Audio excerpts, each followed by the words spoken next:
Olá, eu sou o professor Vinícius Gomes e eu sou o seu professor pessoal. Isso quer dizer que eu estou aqui para fazer uma adicional aí à sua sala de aula, seja no cursinho ou na faculdade. Eu sou tipo um personal trainer, eu vou te ajudar aqui fora, nas plataformas, nas redes. Estou aí para isso, tá? Eu sempre falo que eu ensino direito. O que é isso?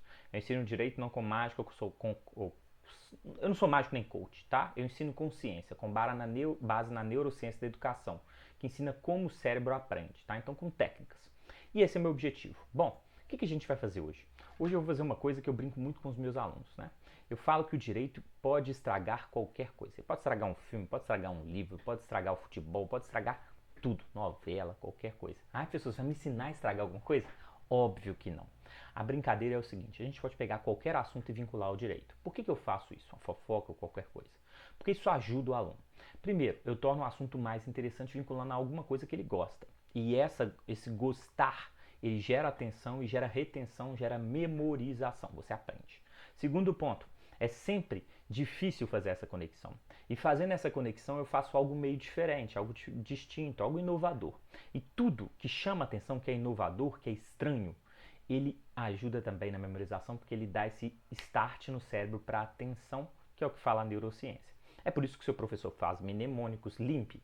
É por isso que ele fala uns exemplos que não tem nada a ver, fala algo tosco, até conta um caso estranho.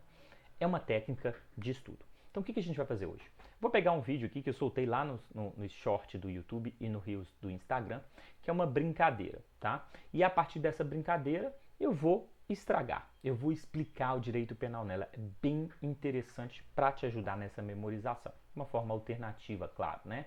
Vamos lá. Vamos ver aqui um videozinho, tá? Esse videozinho tá no short do Insta. Desculpa, no short do YouTube e no Reel do Insta.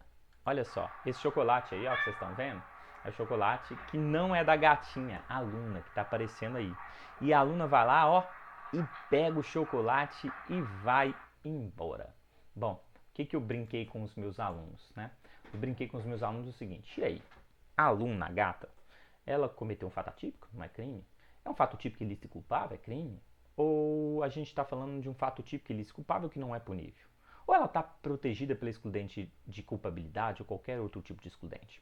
Eu dei a resposta no Insta, só a resposta num vídeo mais curtinho que eu vou aproveitar para dar uma aula mais longa, mas uma aula sobre teoria do crime, sobre escusa absolutória, sobre culpabilidade, sobre conduta, sobre um monte de coisa. Então é uma aula bem completa. Acompanha aí. Bom, vamos até... Opa. Desculpa. Agora vai. Agora foi. Né? Isso aqui é melhor. Melhor tela. Bom, vamos lá. Vou ficar mais aqui na lateral. Né? Primeiro, o que a gente tem? Qual foi a resposta que eu dei, no Instagram? Olha só. Fato típico, ilícito e culpável é o que compõe o crime para a teoria tripartite que prevalece. O que a gente tem então? O chocolate era alheio. A aluna queria pegar o chocolate e ela sabia que estava pegando e dirigiu a sua conduta para pegar.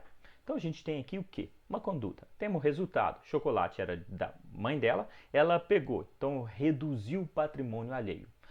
A redução do patrimônio alheio se liga exatamente à conduta dela. Então eu tenho um fato típico. É ilícito? É sim. Está previsto lá no Código Penal furto. Subtrair para si ou para outro em coisa alheia móvel. Exatamente o caso. O chocolate é uma coisa alheia móvel. Ela subtraiu, ou seja, ela retirou, diminuiu o patrimônio da vítima. Eu tenho um fato ilícito. E é culpável também. Então eu tenho um crime. Mas a grande pegadinha aqui é que o Código Penal traz a escusa absolutória. O que é isso? A escusa absolutória, ela tem um detalhe muito interessante. Ela é uma imunidade absoluta que traz isenção de pena por um ato praticado. É exatamente o caso. Se eu levar em consideração que a aluna é filha da dona do chocolate, o que a gente tem? Os fundamentos dessa escusa absolutória são basicamente assim. Não é isento de pena o ascendente ou o descendente. Então, se o filho furta da mãe, ele estaria protegido pela escusa absolutória e eu teria um fato típico ilícito culpável, mas sem punibilidade, com isenção de pena. O fundamento dessa escusa é uma técnica de política criminal. O que é isso? O legislador entendeu por bem retirar essa possibilidade de punição nesse caso. Qual que é a lógica dele?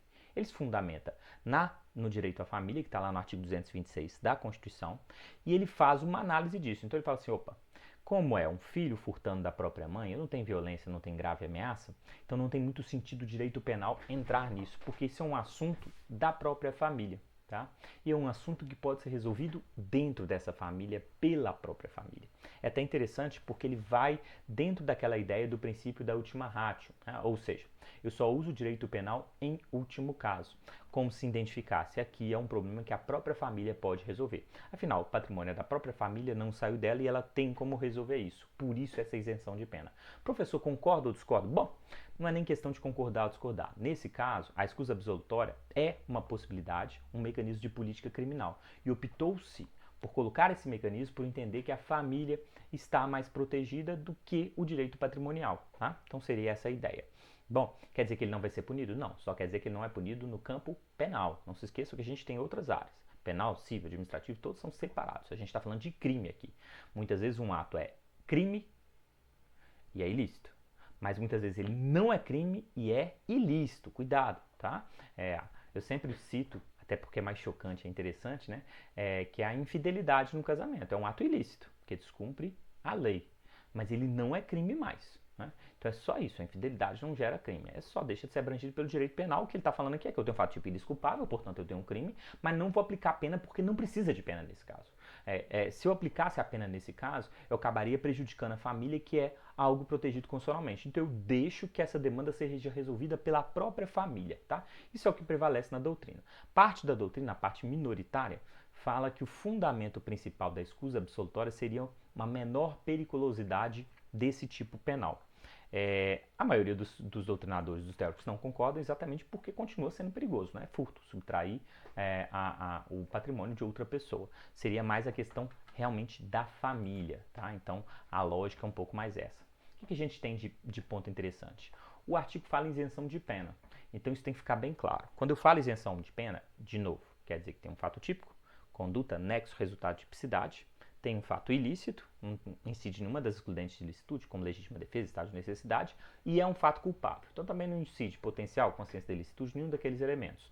Eu tenho um fato criminoso, a gente pode falar que é um crime, mas esse crime não é punível. Então eu retiro a possibilidade de pena. É mais ou menos o que acontece, por exemplo, na prescrição. Então esse é o caso da escusa, vai que isso vai acontecer. Vamos para mais um exemplo para a gente tentar entender isso mais. Coloquei um exemplo aqui, uma pergunta para você. Covidinei, filho de Covidineia. Junto com o álcool Gelson, ele furta a Covidinei. E aí, isenção de pena para ambos? Não. Isenção de pena só para o Covidinei, tá? Ela não vai atingir um terceiro, não vai atingir o álcool Gelson porque ele não tem relação de ascendência com a vítima.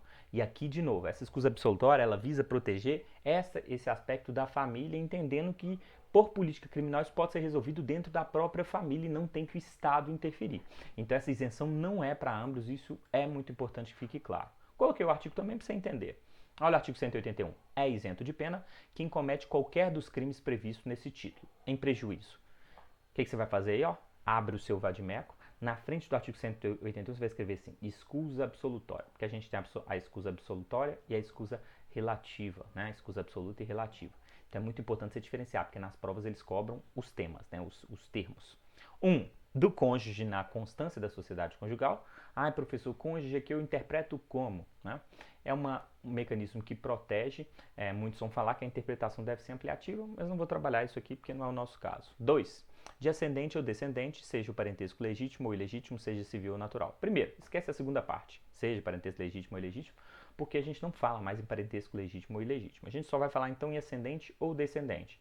E não se esqueça que tudo que está no Código Penal tem que ser interpretado à luz da Constituição. A Constituição fala que não pode ter diferença entre filho, entre aspas, comum e filho adotivo. Então não existe essa diferenciação. A gente não fala mais então em filho legítimo e ilegítimo. E não se esqueça que hoje a gente fala de uma relação também afetiva. Né? Então a gente estaria dentro desse ponto. A aluna, filha da dona do chocolate, estaria isenta de pena. Tá? Ela não responderia. Bom, requisitos para incidência dessa escusa. Tem que ser um crime sem violência ou grave ameaça. O Código Penal, inclusive, fala expressamente que não pode ser roubo ou extorsão. Então, veja só. Se eu tenho um roubo, qual que é o problema? O roubo é um furto mais constrangimento ilegal, mais violência, na verdade, né? Mais uma lesão corporal, desculpa. Então, eu tenho subtrai para outrem, subtrai a coisa móvel, mas mediante violência ou grave ameaça. Qual que é a ideia? Aqui a gente tem ao mesmo tempo um crime contra o patrimônio, mas que também lesa o aspecto da vida, o corpo. Então não justifica esse tipo de vantagem, porque aquele já passou do limite. Lembre-se que o direito penal é um direito público. Toda vez que alguém comete um crime, então é só a vítima que é atingida, mas a sociedade como um todo. Como a gente vai entender que esse corpo ele é mais importante que o patrimônio, tem uma hierarquia entre eles, optou-se por não colocar a escusa absolutória aqui. Então, teve violência ou grave ameaça, a gente retira a possibilidade. Então, se o sujeito rouba do seu pai, vai responder, vai ter a pena, desculpa, normalmente. Aqui é só no caso do furto. Segundo requisito, ele não atinge terceiro, então ele só atinge o ascendente e o descendente, não vai atingir uma terceira pessoa. E outra, ele não se aplica a quem tem mais de 60 anos. Esse também é um requisito importante. Bom, um bônus para vocês. Vamos aproveitar e vamos falar mais um pouquinho disso. Olha só, o crime é fato típico, ilícito e culpável. Eu já respondi, hein? Aquele caso da aluna lá, ela é isenta de pena. Mas olha que interessante. Quando a gente fala na culpabilidade, é o terceiro elemento aí do crime, a gente fala que a culpabilidade é a reprovabilidade pessoal daquele fato, tá? Típico e ilícito. Né? A gente tem aqui o injusto penal, típico e ilícito. Então eu estou analisando se há uma reprovação daquilo. Né? E qual que é o grande ponto? Quando a gente fala da culpabilidade, ela também tem três elementos. A gente tem a potencial consciência da ilicitude, a gente tem a imputabilidade e a gente tem a inexigibilidade de conduta diversa. Então, o que eu quero brincar com esse exemplo? Eu quero transcender o exemplo. Então, essa foi a primeira resposta, mas a gente poderia buscar outras respostas. Dá para buscar uma outra resposta na culpabilidade? Bom, dá para brincar com isso sim. A gente tem um elemento que é a imputabilidade. E a imputabilidade vai falar então que o sujeito deixa, né, tem uma excludente de culpabilidade se tiver doença mental, né, ou se ele tiver menos de 18 anos. Tá? Então aqui a gente vai falar do inimputável.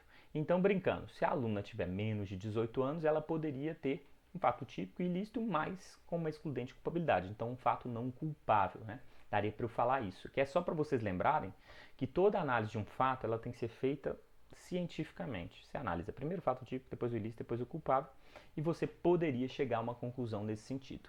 Potencial consciência da ilicitude, não encaixa no caso, é o famoso erro de proibição, então o sujeito acha que aquilo é permitido, mas aquilo não é.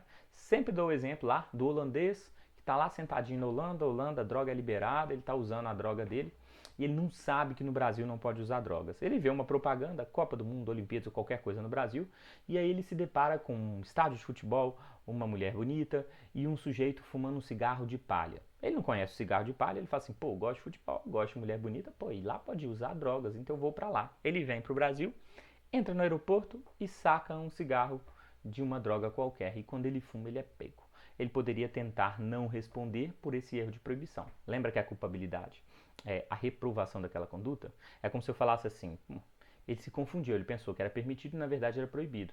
Nesse caso, podemos identificar que é um erro inexcusável, como ele é holandês, ele não era obrigado a saber, etc e tal, ele não podia saber, então não tem sentido reprovar essa conduta dele, e aí eu poderia falar na exclusão da culpabilidade nesse caso. A exigibilidade de conduta diversa talvez seja mais interessante. Por que ela talvez seja mais interessante? Porque vocês repararam que no videozinho a mão não é da aluna?